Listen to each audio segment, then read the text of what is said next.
I, BentonBuilds, like steam engines, specifically in British built designs, though from time to time I would also take some interest in diesel engines, despite steam powered locos being my predominant favourites.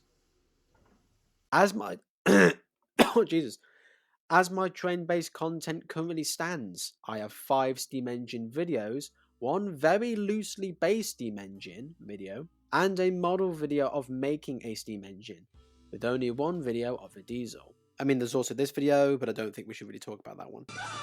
Moving on. This video is going to slightly even out the score by making a diesel engine model. This is a video of how I made my custom C12 diesel shunter.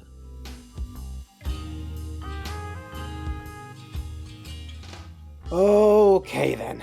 So the model of the C12 itself is a kit which comes with some rails. Great for those wanting to make a diorama, and it's something extra added on as well, kind of like a bonus. Assembling the thing was semi-easy, granted if you already have the instructions, which wouldn't really matter anyway because it already comes with the kit. Though some details became quite tedious to put together, specifically the underside of the chassis and the hand... Oh. Yeah, tedious is definitely the word I use for it, huh?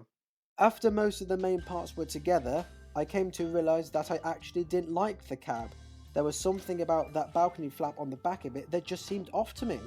So I just removed it, and I sealed up the doorway with a solid wall, so that was that. But even then it felt quite strange. It was only then that when I took off the cab to actually have a proper look at it, I only then came to realise I actually preferred the cabless look over having a cab. Something about removing the cab just felt right, kinda like a tractor or a narrow gauge loco. Either way, this was going to be a custom C12 anyway, so it didn't really matter then. So I just rolled with it. I then decided to cut up part of the cab and have the bottom section exposed, to create sort of like a skirting kind of look. I sanded where it was cut and added a small piece of styrene on the back. I really liked how this was coming together now. After that came some of the details for the cab and sorting out the handbars. I personally do not like what the C12 has for these. It looks like a bubble one. So I just decided to use paper clips instead. I widened the holes for them to fit in through, glue them in place, and voila! You've got yourself some handbars. Next came the primer and paint. The wheels, main body and chassis were primed separately, as well as the track. More on that later. Now the painting.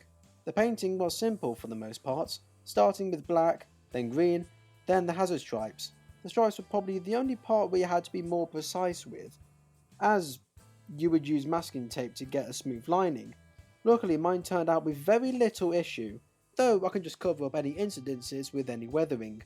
I was originally going to have the buffer beams in red, though I swapped the colour out with black, and I thought the model looked more industrial with this, so I stuck with it. After this, I then picked out all the smaller details in a metallic silver, and then I weathered the thing, top to bottom.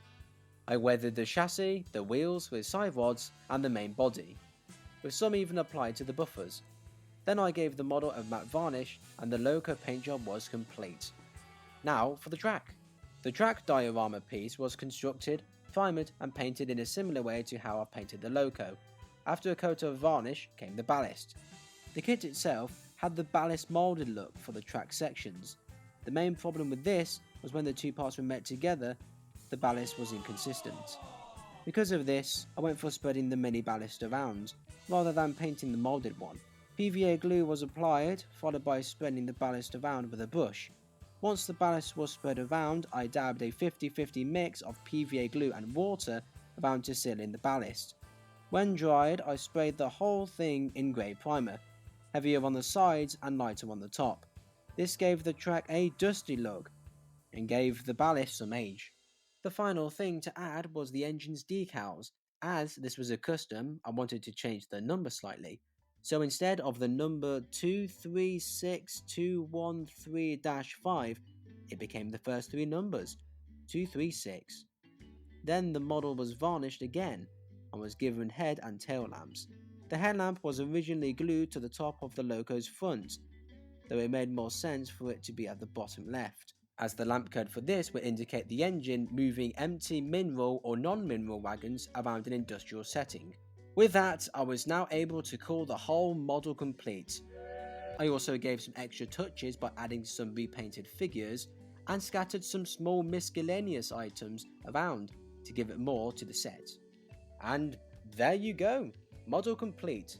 This is my second model logo kit that I've done.